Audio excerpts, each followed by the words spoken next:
Oke, kita lanjut nih ya. Lalu bagaimana bila rumah tangga sudah kadung kisruh? Kesannya itu sudah kadung susah diperbaiki. Begitu kan ya? Gini, bisa saja Allah itu menghadirkan kita dalam sebuah pernikahan bukan untuk cinta kepada pasangan kita selamanya. Tapi Allah menghadirkan kita di dalam rumah tangga itu adalah untuk dakwah kita kepada pasangan kita. Atau ada hikmah lain bagi perbaikan karakter kita. Misal begini, suaminya yang pemarah pasti banyak ya. Ayo tunjuk jari.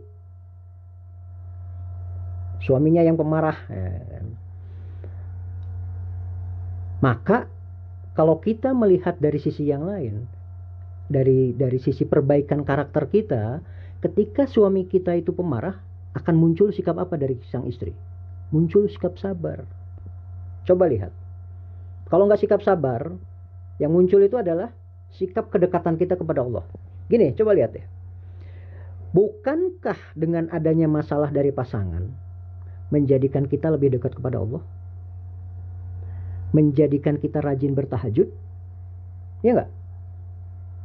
Rajin bertadarus Quran? Rajin menuntut ilmu agama? Sholat menjadi lebih tepat waktu? Rajin datang ke kajian-kajian? Itu gara-gara suami kita bermasalah. Artinya apa? Artinya ada kekurangan di diri kita. Allah kirimkan suami kita bermasalah, suka marah-marah, bermain fisik dan lain sebagainya. Allah kirimkan suami seperti itu kepada kita, tujuannya itu tadi. Buktinya dengan suami kita seperti itu, kita lebih dekat kepada Allah. Kita berdakwah. Atau misalkan bila kita ternyata dengan suami kita yang rame tersebut, dalam tanda kutip, hanya bisa bertahan setengah jalan. Karena misalkan kita wafat, ya itulah tugas kita sudah selesai. Mendampingi suami kita. Contohnya gini, Fir'aun dengan Aisyah.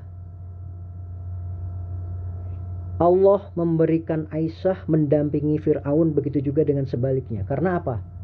Karena yakin pasti tidak ada wanita yang kuat mendampingi Fir'aun selain Aisyah. Akhirnya apa? Aisyah masuk surga.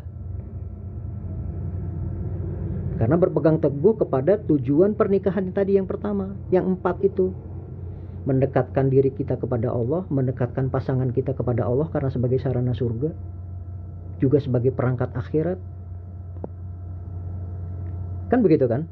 Atau misalkan bila di tengah jalan sampai akhirnya kita harus bercerai dengan suami kita, mungkin ada syariat lain yang akan Allah berikan kepada kita. Jadi poinnya ya, ingat bahwa pernikahan itu adalah jalan menuju pintu surga. Dan jangan dihancurkan jalan ini oleh hal-hal yang bernuansa subhat dan syahwat. Jangan karena hal-hal sepele ya. Suami misalkan nggak ngasih masalah nafkah ekonomi, kurang, ribut, masalah ekonomi akhirnya jadi ribut, kemudian cerai. Masalah lagi, anak ribut lagi, cerai. Jangan sampai seperti itu.